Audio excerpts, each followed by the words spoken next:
How's it going, everybody? This is Dave and welcome back to Talking Wolves for a brand new video. Today we're going to be talking about Fantasy Premier League. Now I know a lot of you guys will be doing that this season. If you don't know what it is your own fantasy team where you pick and select different players every week and try and get the most points from the Premier League games depending on real life results and performances.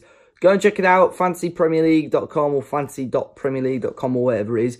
But as always, Talking Wolves for the second year, we're going to be running our fantasy league. Now, if you haven't already joined, a code will be on the screen now, and I'll make sure I leave it in the description down below. If you were in it last season, we've automatically renewed it. So as long as you're on the same account, you should be in the league again. But just double check before the season kicks off anyway. But today, similar to last season, we're going to be talking about 3 players that you should pick in your Fantasy Premier League team that play for Wolves currently.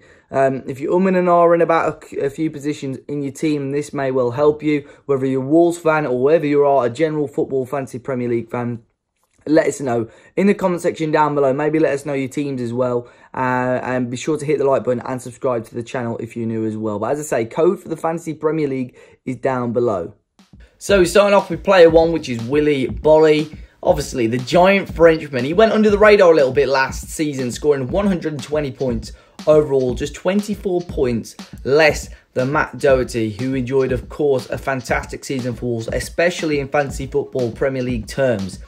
And now, Willy Boly was never really selected by a lot of people last season. It seems still that way now. Quite a small percentage of people owning him. And obviously, he's natural, he's calm, he's a ball-playing style. It makes him more likely to pick up those sweet bonus points, obviously depending on the result for Wolves.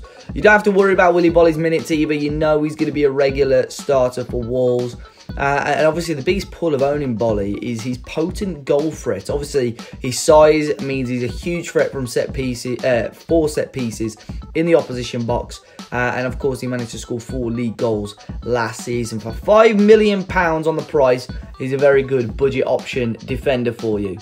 Now, number 2 is Leander Dendoncker. Now, you'll probably see quite a big percentage of people pick Dendoncker, and I'll explain why.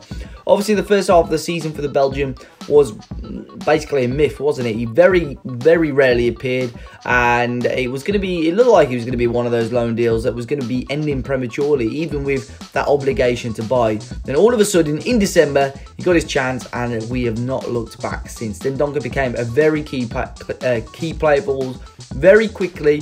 It helped Wolves seal that 7th place finish. His presence in the midfield gave Wolves a platform to control games, and it also aided in the likes of João Moutinho flourishing. Naturally, we all thought that this guy, he was going to be the one to sit in front of the defence, but it wasn't really the case. The Donk became a real box-to-box midfielder who was able to win the ball, give the ball to someone else, and then end up in the box on the end of crosses as well. In fact, over the last 10 weeks of the season, he was joined 3rd for big chances from midfielders. He managed to get 2 goals last time, so with a full season ahead of him, he should be able to do better than that, and you will not get a better option for the low price of just 4.5 million. And the final player on our list is Mr. Diogo Jota. In a similar vein to Dendoncker, the Portuguese forward really did struggle to make an impact initially last season. It took him until December to score his first goal in the league. Again, like the Donk, we never looked back, and once Jota started firing, we always knew what type of player he could be at the top level. He ended the season with 9 league goals and 8 assists, and he was fantastic, simply electric in the second half of the season, especially playing alongside Raul Jimenez as a striker. The pair were one of the best partnerships in the league without a doubt. In fact, from January 19th, Jota had the same goal involvement as Eden Hazard and Raheem Sterling. In Fantasy Premier League, he's now classified as a forward, as he was a midfielder last season, but his price of 6.5 million represents good value. He's our best forward currently at the squad, ready for a whole season of strong performances rather than just half of one. He's still young and he's only going to get better. His style lends itself to goals, playing like a hybrid of Hazard and Carlos Tevez.